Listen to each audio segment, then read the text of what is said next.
자, 여러분 안녕하십니까? 자, 우리가 지난 시간에는 고려의 집권 세력이었던 문벌귀족 사회가 흔들리는 그 과정을 공부했었어. 자, 대표적인 게 뭐가 있었지? 하나 첫 번째가 당시 집권 세력이었던 이자겸의 난, 이자겸의 난의 실패. 그 다음에 두 번째가 바로 묘청의 난, 묘청의 난. 이 두 가지를 통해서 문벌귀족 사회가 흔들리게 된다는 것을 우린 지난 시간에 공부를 했습니다. 자, 오늘 배울 내용은 그러면 이 문벌귀족 세력이 어떻게 해서 끝을 맞게 되고, 그럼 이들을 대신해서 새롭게 등장했던 세력은 누구였는지, 그들이 바로 밑에 제목에서 나와 있죠. 바로 무신들이 어떻게 권력을 장악하게 되는지 그 내용을 오늘 한번 같이 공부해 보도록 합시다. 자, 교과서는 128쪽 한번 펴봅시다.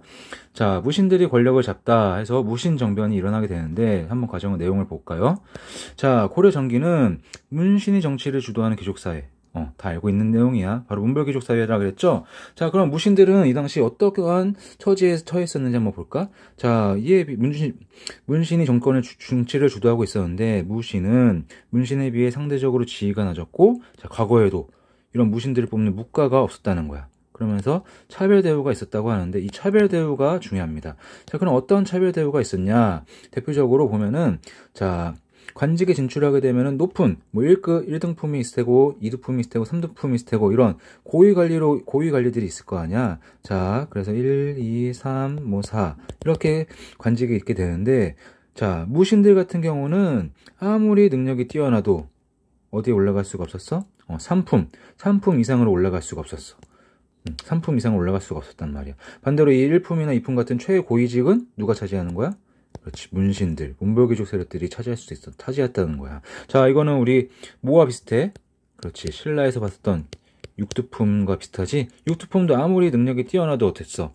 높은 관직까지 올라갈 수가 없었지?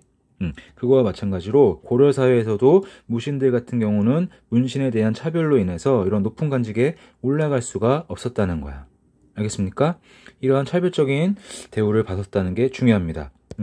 자, 그럼 밑에 내용을 보자. 한편 이자겸의 난과 묘청의 난을 겪으면서 왕권이 약화되기도 했지만 또 하나가 뭐 있었어? 그렇지, 첫 번째 이자겸의 난과 두 번째 묘청의 난을 겪으면서 누구와 분열되기 시작한다 그랬어? 그렇지, 문벌귀족 사회가 무너져 내려가기 시작한다 그랬었죠? 자, 그러면서 이때 즉위했던 새롭게 증했었던 왕 누구? 자, 의종 같은 경우는 초기에는 어때? 자, 문신과 차별받고 있었던 이 무신들 간의 균형을 꾀해서 왕권을 강화하려고 했다는 거야. 자, 근데 이게 성공할 수가 있겠어? 아니야. 자, 비록 우리 앞에서 배웠듯이 이자겸의 난과 묘청의 난을 통해서 문벌귀족 사회가 흔들리긴 했지만 여전히 모든 것들은 다 누가 장악하고 있었다는 거야? 그치, 문벌귀족이 장악을 하고 있었기 때문에 무신들을 키워주려고 하는 이런 의종의 계획은 당연히 반발에 부딪히게 되고 실패하게 됩니다. 자, 이렇게 실패하게 되니까 의종 같은 경우 초기에 되게 의욕적이었던 의종 같은 경우는 어떻게 되는 거야? 정치를 멀리하고 연애와 놀이, 술 먹고 여자랑 노는 거에만 몰두하게 된다는 거야. 타락하는 거지. 자, 그러면서 어떻게 됐냐? 이제 결정적으로 무신들이 화가 엄청나게 솟구칠 수밖에 없는 대표적인 두 가지의 사건이 발생을 하게 됩니다. 그게 뭐가 있는지 한번 볼게. 자, 문벌귀족이 권력을 독점을 하고 국왕이 사치와 흥락에 빠지자, 자, 차별받고 있었던 무신들의 불만은 더욱더 커져만 갑니다. 이런 불만들 중에 가장 컸던 건 뭐냐면, 자, 군인전을 제대로 지급받지 못했다. 자, 기존에 문신들 같은 경우는 전시과를 통해서 녹봉을 받는다 그랬지. 자, 근데 그러니까 무신들이 받는 전시과가 바로 군인전이란 거였었는데, 나라에서 이들에 대한 월급을 제대로 주지 않았다는 거야. 월급도 제대로 주지 않는데 이런 무신들을 다 어디에 동용을 하는 거야? 공사장이라든지 이런 데 동원을 해서 부려먹었다는 거야. 당연히 화가 날 수밖에 없겠죠. 이렇게 화가 나고 있는 상황에서 대표적인 게 바로 뭐냐면, 자, 이 당시에 궁궐을 지키고 있었던 무신이었었던 누구? 잠깐만. 궁궐을 지키고 있었던, 자, 경대승이라는 장군이 있었어. 경대승이라는 무신이 있었는데, 자, 경대승이라는 무신인 수염이 엄청나게 멋있는 사람이었어. 자, 근데 그 수염을, 자, 누가? 자, 당시 김부식, 기존의 문벌귀족 세력 대표적인 문벌귀족이었던 하나는 김부식의 아들이었던 김돈중이라는 문신이 와서 이 경대승의 수염을 그을리는 그런 사건이 발생을 하게 돼. 무신들의 대표적인 어른인 경대승이 한참 어린 이런 문신에 의해서 굴욕을 당하다 보니까 당연히 무신들은 화가 날 수밖에 없겠죠? 그 다음에 두 번째 사건은 바로 뭐냐면, 자, 이게 바로 결정적이었어. 이종이 어느 날 아까 뭐라 그랬어? 연애와 놀이를 좋아한다 그랬지? 그래서 보현원이란 곳에 놀러 갑니다. 자, 놀러 가가지고 왕이 뭐라 그러냐면 무신들한테, 야, 여기서 한번 너희들 겨루기 한번 해봐. 당시 전통무였던 수박이란 게 있었는데, 야, 너희 한번 수박 좀 겨뤄봐라. 해가지고 무신들이 나가서 앞에서 수박을 펼치게 되는데, 자, 이때 누구였냐면은, 장군이었던 이소홍이란 사람과 이소홍이란 자 나이든 무신이었어. 나이든 무신이랑 젊은 무신이 나가서 서로 겨루기를 하게 되는데 당연히 게임이 되겠어? 젊은 무신이 이길 수밖에 없어. 나이든 무신이 무슨 힘이 있겠어. 그래서 이런 나이든 이소홍이 아이쿠 하면서 쓰러지게 되는데 이때 누가 와서 문신이었던 할례라는 문신이 와가지고 어떻게 하는 거야. 넘어졌던 이소홍의 뺨을 때리게 됩니다. 야, 이 새끼야, 너 일부러 이렇게 빨리 끝냈지? 더 하기 싫어가지고 하면서 이런 굴욕을 주게 된단 말이야. 이게 바로 결정적으로 작용을 해가지고 화가 머리끝까지 났던 무신들은 개경으로 돌아간 다음에 어떻게 하는 거야? 자, 모의를 하게 되는 거지. 야, 우린 더 이상 참을 수가 없다. 기존에 봤던 차별적인 대우도 화가 날 수밖에 없는데 이렇게 우리들의 어르신, 경대승 어른이나 이수홍 어르신이 이렇게 굴욕을 당한 일을 두고만 볼 수 없다 해서 일어나게 되는 것이. 그래서 개경 궁궐에 있었던 모든 문신의 관을 쓰고 있던 놈들은 다 죽여버려라 해가지고 무신들이 난을 일으키게 되고 그게 바로 무신정변입니다. 자, 결과적으로 이렇게 해서 문신들은 모두 제거가 돼서 기존의 고려의 정권을 장악하고 있었던 문벌귀족 사회는 무너져 내려가게 되고, 자, 당시 왕이었던 의종을 폐하고 새로운 꼭두각시 왕을 세운 다음에 누가 정권을 장악하게 되는 거야? 그렇지, 무신들이 정권을 장악하게 됩니다. 그게 바로 무신정권이야. 자, 여기까지 이해됩니까? 자, 그러면은 무신정권은 어떻게 되는지 한번 뒤로 내려가 보자. 한편 밑에 교과서 128쪽 밑에 보면은 자, 여기도 또 사료가 나와 있죠. 여러분, 역사에서는 사료가 가장 중요해. 우리는 사료를 통해서 당시 사람들이 어떤 일이 있었는지를 알 수가 있는데 이게 바로 팩트나 마찬가지란 말이야. 자, 무신정변의 배경을 해서 나오지. 자, 의종이 정사를 돌보지 않고 놀러 다니면서 문인들이랑 술 마시고 놀았다. 자, 그러는데 이때 어땠다는 거야? 왕이 가서 수박회를 해가지고 자, 무예를 겨뤄보라고 했는데 대장군 이소홍이 나이가 들고 힘이 없다 보니까 이기지 못하고 쓰러졌어. 근데 이때 문신 한례가 가서 이소홍이 뺨을 때렸다는 거야. 이게 결정적으로 무신들의 화를 돋구는 일이었다는 거. 자, 그러면서 여러분 중요한 내용이 하나 나오는데, 자, 하나 벨 붙여볼까? 자, 고려시대에는 군대 최고 지휘관도 누가 임명이 됐다? 문신들이 임명이 되었다는 거야. 자, 우리가 알고 있는 장군들 대표적으로 알고 있는 사람 누가 있을까? 귀주대첩했었던 누구? 강감찬. 그 다음에 별무반을 만들어서 여신족을 정벌했던 누구? 윤관. 이런 유명한 무신들이 있었네 했는데 이들은 무신이 아닙니다. 이들은 다 원래 뭐였다? 문신이었는데 전쟁이 벌어지게 되면은 이런 문신들이 칼을 차고 나가서 무신들 군대를 총지휘하게 돼. 당연히 이러니까 어떻겠어. 기존에 군대를 거느리고 있었던 무신들 같은 경우는 전쟁만 나면은 이들을 지휘하는 건 자기들이 아니라 개경에 있었던 문신들이 와서 총지휘를 하게 되니까 이들의 화가 더 날 수밖에 없겠지. 이런 차별적인 요소가 있었다는 거 다시 한번 알아둡시다. 자, 그리고 옆으로 한번 넘어가 보자. 자, 교과서 129쪽. 자, 그런 무신정권은 그런 문벌귀족을 몰아냈으니까 이들이 안정적으로 정권을 유지해 나갈 수 있었을까? 한번 내용을 보자. 무신정권에 대한 반발과 권력 다툼. 자, 무신정권 초기에는 무신정권에 대한 반발과 무신 간의 권력 다툼으로 집권자가 자주 바뀌고 사회가 혼란하였다. 자, 여기 중요합니다. 한번 별표 쳐놔보자. 자, 첫 번째로 무신정권에 대한 반발 한번 볼까? 당연해. 왜? 자, 개경에 있었던 문벌귀족들이 모두 싹쓸이 다 휩쓸려 없어져 버렸지? 자, 그런데 여전히 개경이 아닌 지방에는 문신들이 존재하고 있었다는 거야. 그들은 이 상황을 받아들일 수 있을까? 받아들일 수 없단 말이야. 아니, 어떻게 감히 전 하찮고 힘도 없었던 무신들이 나는 일으켜서 우리를 다 죽여버려? 안 되겠다 해서 자기들이 기존에 갖고 있었던 군대를 이끌고 개경으로 들어와서 이 집권하고 있었던 무신 정권을 다시 정복하려고 합니다. 대표적인 게 바로 동분면 병마사였던 김보당, 그 다음에 서경유수였던 조이총, 이 두 명이 군대를 이끌고 무신정권을 엎어버리려고 했지만 결과적으로 이들은 진압되고 말아. 이런 무신정권에 대한 기존 문벌귀족들의 이런 대응은 실패하게 됩니다. 자, 두 번째가 바로 뭐냐면 바로 무신 간의 권력 다툼이야. 자, 여러분, 이게 중요해. 자, 무신 간의 권력 다툼 중요합니다. 자, 무신들이 정권을 잡았잖아. 근데 이들은 오합지졸이었다는 거야. 자, 기존의 이런 무신들, 무신들은 문벌귀족들에게 차별을 받을 수밖에 없었지. 자, 월급도 제대로 받지 못했고 맨날 노역장에 끌려가서 일만 하고 전쟁이 일어나도 지휘권도 없고 막 이런 등의 차별이 있었는데 이들이 정권을 장악하고 나니까 어떻다는 거야. 이들도 문벌귀족과 똑같이 된다는 거야. 자, 기존에 여러분 문벌귀족 사회가 무너지게 되는 과정이 바로 뭐 때문이었어. 문벌귀족들이 서로 권한을 서로 자기가 더 많이 차지하려고 하는 그런 다툼 때문에 결과적으로 무너지게 될 수밖에 없었던 거잖아. 이들 무신도 똑같아. 자신들이 정권을 장악하고 나니까 자신들이 더 경제적인 부라든지 정치적인 권력을 자기가 혼자 독차지하려고 하기 때문에 이들 간에 서로 어떻게 되는 거야? 무신들 간에 권력 다툼이 일어나서 서로 간에 또 싸움이 일어나게 됩니다. 그걸 알 수 있는 게 바로 옆에 나오는 거야. 자, 무신들의 집권자의 변화란 표가 나오게 되죠?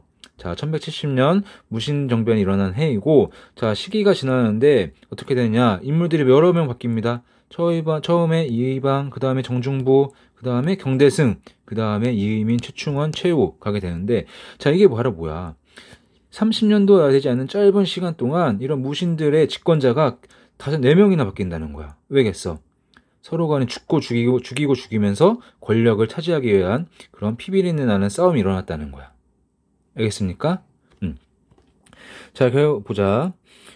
한편 무신들은 최고회 기구인 중방에서 회의를 통해 정책을 결정을 했다. 자, 무신들의 최고회 기구가 바로 뭐다? 중방입니다. 자, 우린 여기서는 기존의 내용을 또 한번 복습해 볼 필요가 있어. 자, 고려 정부 같은 경우는 여러 가지 조직들이 있었고, 그 중에 문신들, 가장 권력이 강한 문벌귀족들이 모여서 회의하는 기구 두 가지, 고려만의 독자적인 기구가 있었다 그랬어. 하나가 도병마사였고, 두 번째가 식목도감이었어.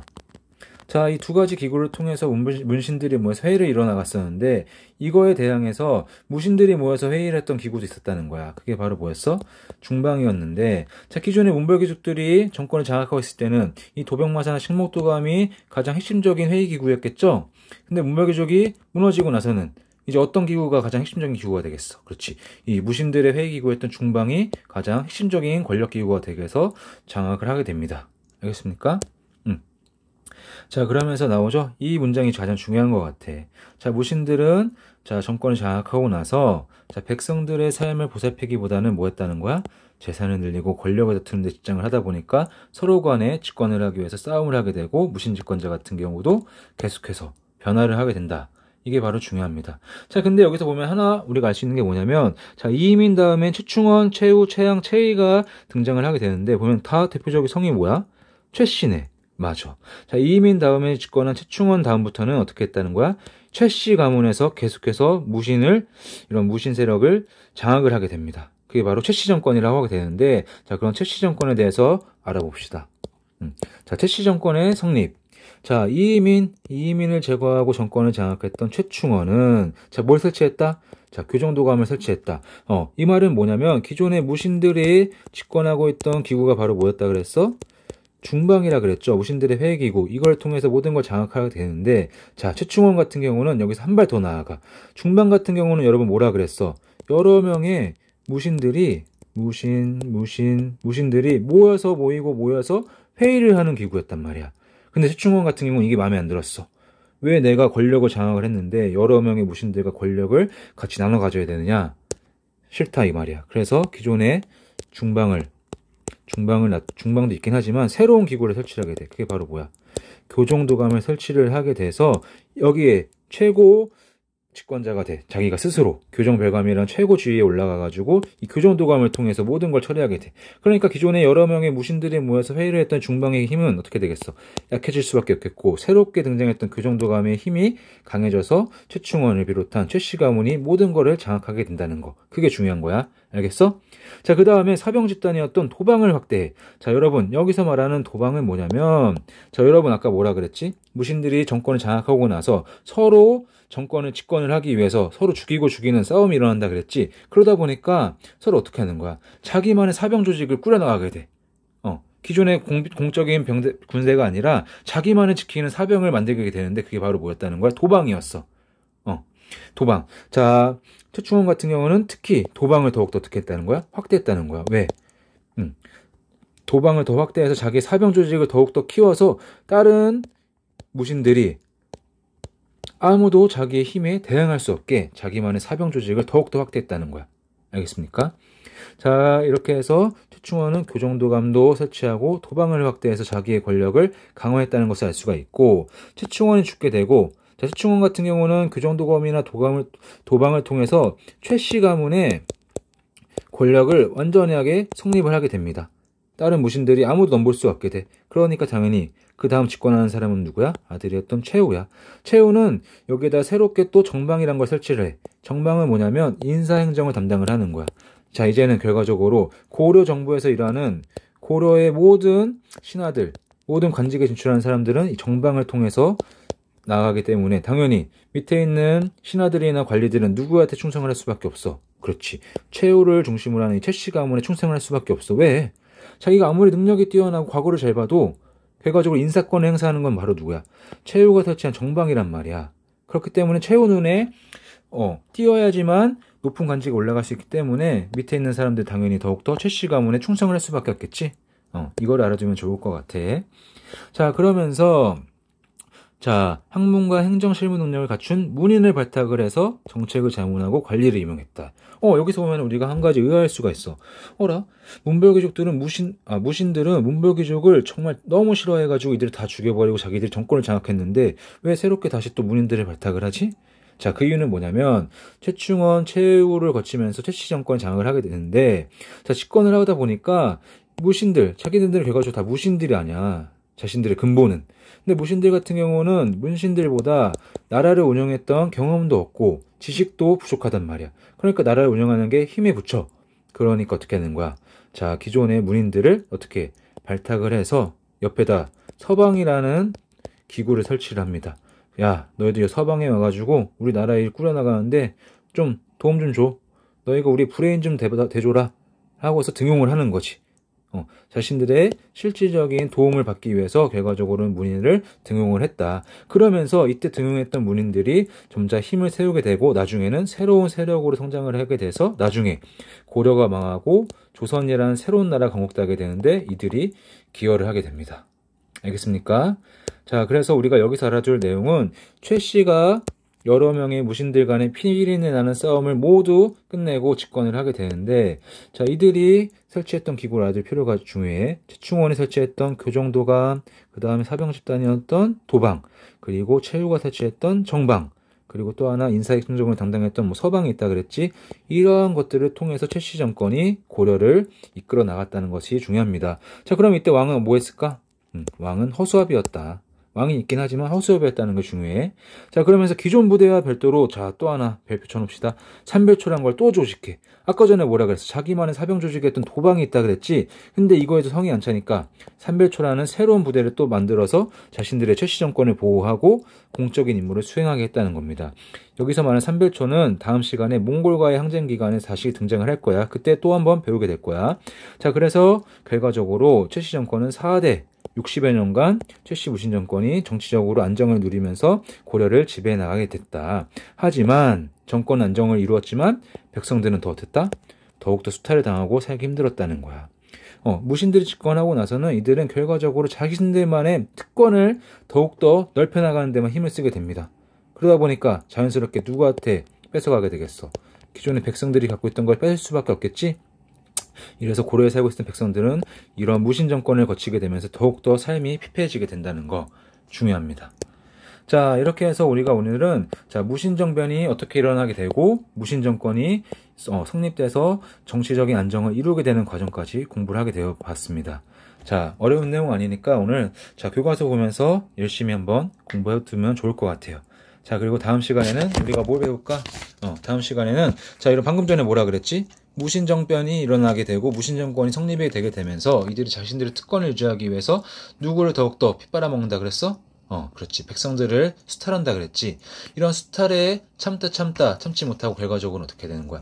백성들이었던 농민이나 천민들이 들고 일어나게 됩니다. 그거는 다음 시간에 우리가 확인해 보도록 할게요. 자, 그럼 오늘은 여기까지 하겠습니다. 안녕.